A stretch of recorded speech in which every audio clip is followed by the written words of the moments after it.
A watch buddy of mine who I've done some work for in the past brought me this key wound pocket watch. It's also a repeater with a trick up its sleeve that we'll get into a little later in the video.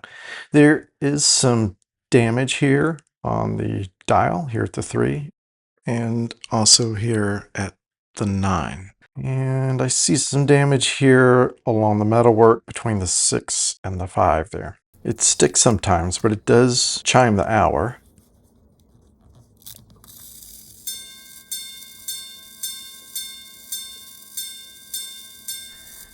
And the owner says it used to chime the quarter hour. I'll go ahead and open up the back. Now the owner already showed this to me, but inside here on the dust cover is this custom metalwork here. And we'll show that in depth a little later. But let's take a look inside at what we have. I'm still not sure how the movement comes out of this case. And the balance here actually swings pretty freely. That crude little metal appendage stands out from the rest of the movement, but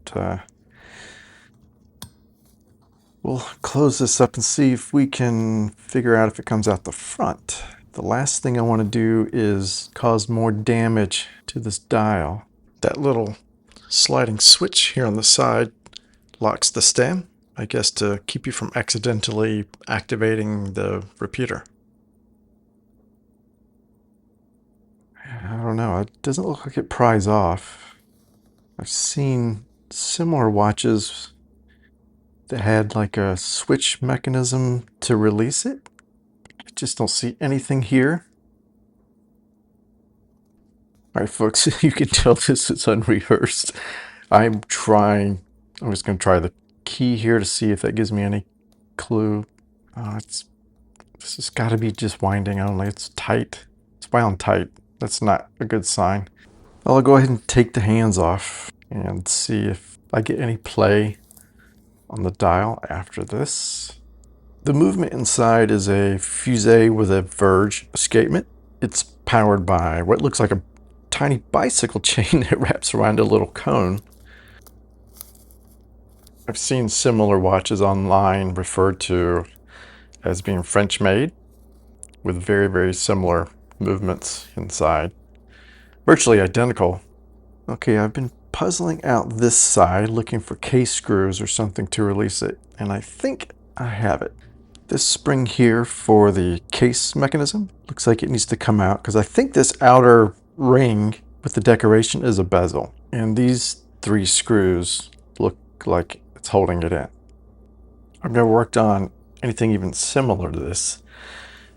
I do see a number of things that concern me a little bit, like little brass pins that are holding some plates together. So we may get in here and discover some things that are some issues that may be beyond my capability. The spring is tapered on that short end like a trapezoid so that it doesn't come out of the top of the case. These screws look so rough and frankly brittle. I'm a little worried about breaking them. I don't even know if this will actually help get the movement out of the case or not, but it is the only way forward that I see.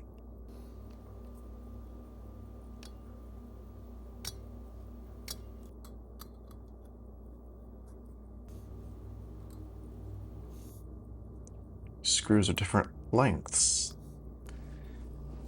The screw's loose, but maybe it's just short. Can we nudge this? Gently pull that up.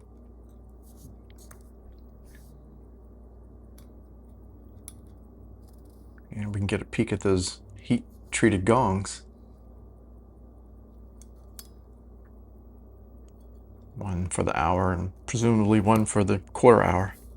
Let's see which is which.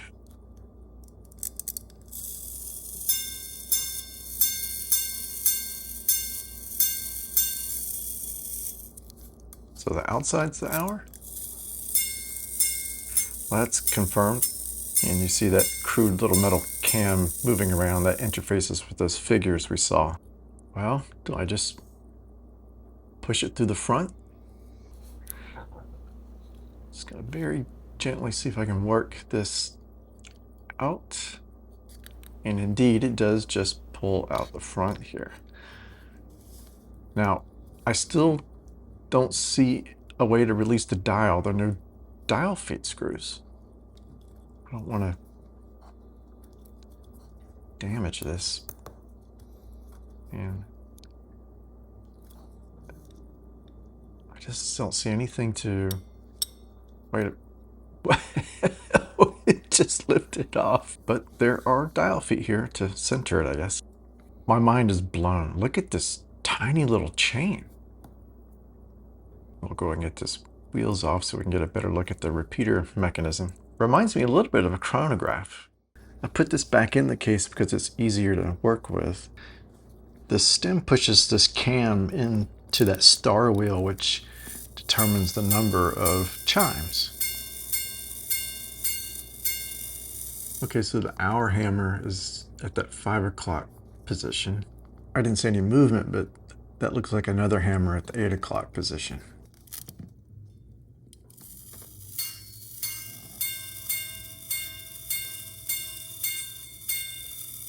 And we got a tiny bit of motion from this lever here, but didn't get any chime from it. Okay, I'm gonna wind up the repeater, power it up, and see if I can figure out this actuator here. So that's determined by that sort of a snail cam, which essentially has 4 sides, which makes sense.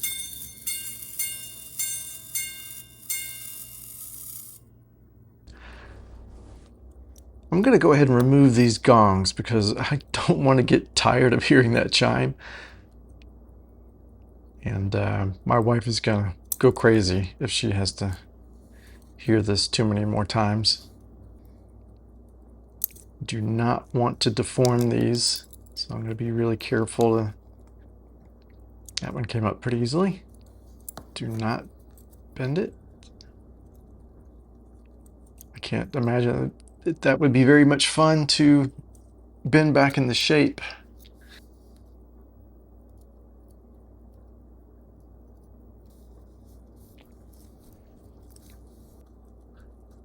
And this one is a little fussier. Don't see anything else holding it on there. Do not want to bend this.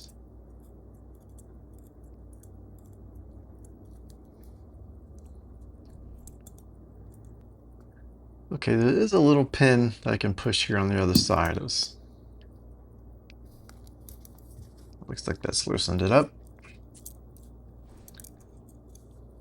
And there we go. I'm going to go ahead and pry up this cannon pinion with that 1/4 hour cam on it.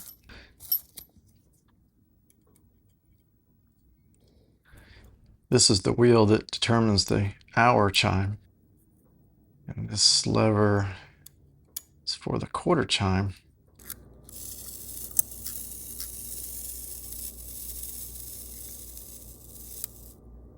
We're getting more motion out of it.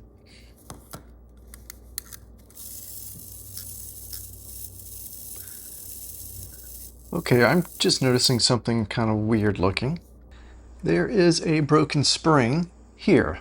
After some research, I saw that Chris Spinner actually had a similar watch on his channel, so that's worth checking out if this kind of thing interests you. And clearly there's something broken here. Now this little piece looks like something homemade, but it's not doing the trick. So that explains why the 1/4 hour chime isn't working. But let's see if we can get the watch powered down, disassembled, to see if we can at least get the movement operating. The way this is going, I don't even know if I'm going to have a video. I discovered some more bad news, and powering it down, you remove this gear so that you can slip the gear slowly with the key. And you can see that there's previous damage here. This is severely bent, jammed up, and it gets worse. Look in there. There are more teeth missing than are actually still on that wheel, and I cannot get it powered down, at least safely, without damaging even more parts. I suspect that damaged wheel will have to be custom fabricated. So I'll clean this up a little bit and then lubricate some parts here on the repeater mechanism. I'll get it back together so the owner can either enjoy it just as it is or figure out another way forward as far as a repair. But for now, I want to get it back together so that you can see the little modification that someone made on this watch. It's funny how I guess the striking difference between that little part that's tacked on there compared to the rest of the engraving, the finishing on the movement. So while I'm finishing getting this back together, I'll try and give you a little background behind that little modification, the addition of those two figures and this little cam lever. Back during the 17th century, this would be late 1600s all the way through the 1700s and early 1800s to some degree. The very wealthy would employ the skills of watchmakers to create these automatons. These are mechanical robots powered by the same sort of technology that powered watches and clocks.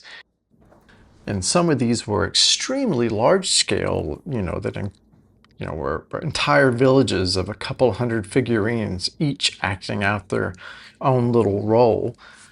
There was another one that was in the form of a boy that could draw several different pictures and write a couple of different phrases in different languages. So it's pretty amazing work for the time. Actually, it's still pretty amazing today.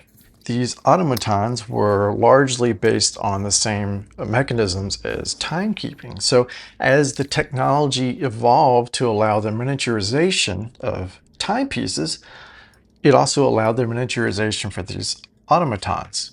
This watch is probably late 1700s, maybe early 1800s. And pocket watches were very expensive. And this would just be another little flex, I suppose. Now, without getting into too much cultural analysis or judgment, apparently this genre of watch modification was very popular during this time. This one looks like it could be missing a couple little pieces. I am a little bummed I don't have the usual happy ending. It would be nice to see this thing ticking again.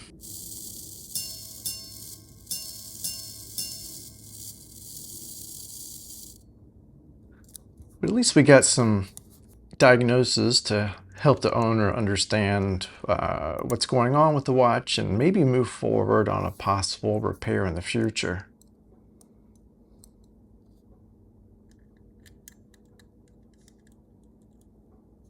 And I did learn quite a bit. Maybe one day I'll be able to pull from what I learned on this watch for another watch in the future. Who knows, this watch might be in my future. I'm already doing things I never thought that I would do in watchmaking. And that's the beauty of the hobby.